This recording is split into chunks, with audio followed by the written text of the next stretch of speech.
নমস্কার, নিউজ 7 ডেজে আপনাকে স্বাগত। 2026 সালে পশ্চিমবঙ্গের বিধানসভা নির্বাচনের রাজনীতির মাঠ এখন উত্তপ্ত।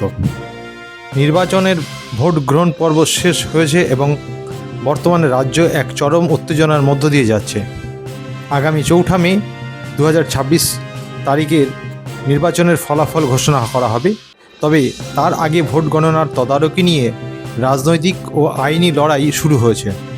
কেন্দ্রীয় কর্মীদের নজরদারি, ভোট গণনার টেবিলে রাজ্য সরকারি কর্মচারীদের বদলে কেন্দ্রীয় সরকারি কর্মচারীদের সুপারভাইজার হিসাবে নিয়োগের নির্দেশ দিয়েছিল নির্বাচন কমিশন। এই সিদ্ধান্তের বিরোধিতা করে তৃণমূল কংগ্রেস সুপ্রিম কোর্টে আবেদন জানিয়েছে। আজ 2 মে এই বিষয়ে সর্বোচ্চ আদালত শুনানি হওয়ার কথা। আজ 15টি বুথে পুনর্নির্বাচন।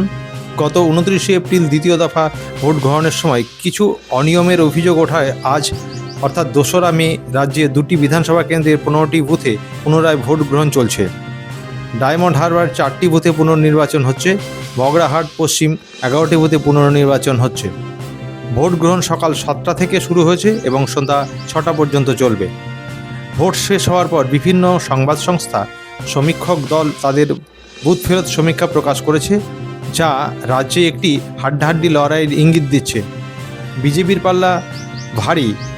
চাণক্য, স্ট্যাটিজ, ম্যাট্রিজ এবং পি মার্কের মতো বেশিরভাগ সমীক্ষা বিজেপিকে এগিয়ে রেখেছে। বিজেপি 146 থেকে 175টি আসন পেয়ে ক্ষমতায় আসতে পারে। অন্যদিকে পিপলস পালস এবং জনমত এর মতে কিছু সমীক্ষা দাবি করছে মমতা বন্দ্যোপাধ্যায়ের নেতৃত্বে তৃণমূল কংগ্রেস 178 থেকে 205টি আসন নিয়ে পুনরায় ক্ষমতায় ফিরবে। অনেক বিশ্লেষক আবার একটি ত্রিশঙ্কু ফলাফলের সম্ভাবনা উড়িয়ে দিচ্ছেন না, যেখানে কোনো দলই একক সংখ্যাগরিষ্ঠতা পাবে না। সবার নজর এখন ভবানীপুর কেন্দ্রের দিকে, যেখানে মুখ্যমন্ত্রী মমতা বন্দ্যোপাধ্যায় এবং প্রাক্তন সহকর্মী তথা বিজেপি নেতা শুভেন্দু অধিকারীর মধ্যে লড়াই হয়েছে। এই কেন্দ্রের ফলাফল রাজ্যের ভবিষ্যৎ রাজনীতির জন্য অত্যন্ত তাৎপর্যপূর্ণ বলে মনে করা হচ্ছে। সামগ্রিকভাবে 4 মে ফলাফলের দিকে এখন তাকিয়ে আছে গোটা রাজ্য। আবহাওয়া। আজ পশ্চিমবঙ্গে সারাদিন আকাশ মেঘলা থাকবে এবং বজ্রবিদ্যুৎ সহ প্রবল বৃষ্টির সম্ভাবনা রয়েছে। বিশেষ করে বিকেলের দিকে দক্ষিণবঙ্গের জেলাগুলিতে ঝড় বৃষ্টির দাপট বাড়তে পারে।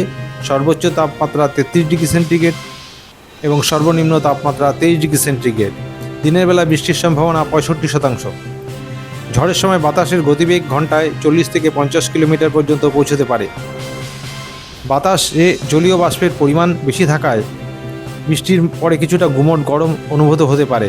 আলিপুর আবহাওয়া দপ্তর তথ্য অনুযায়ী আজ কলকাতা, 2 চব্বিশ পরগনা, নদিয়া, বীরভূম এবং মুর্শিদাবাদ সহ দক্ষিণবঙ্গের জেলাগুলিতে কালবৈশাখী সতর্কতা জারি হয়েছে। উত্তরবঙ্গের জেলাগুলিতেও মাঝারি থেকে ভারী বৃষ্টির সম্ভাবনা রয়েছে। নিউজ 7 ডেজ চ্যানেলটিকে সাবস্ক্রাইব করুন, লাইক করুন, বেল আইকন প্রেস করুন এবং বন্ধুদের সঙ্গে শেয়ার করুন এবং আপনার মূল্যবান মতামত পোষণ করুন। ধন্যবাদ।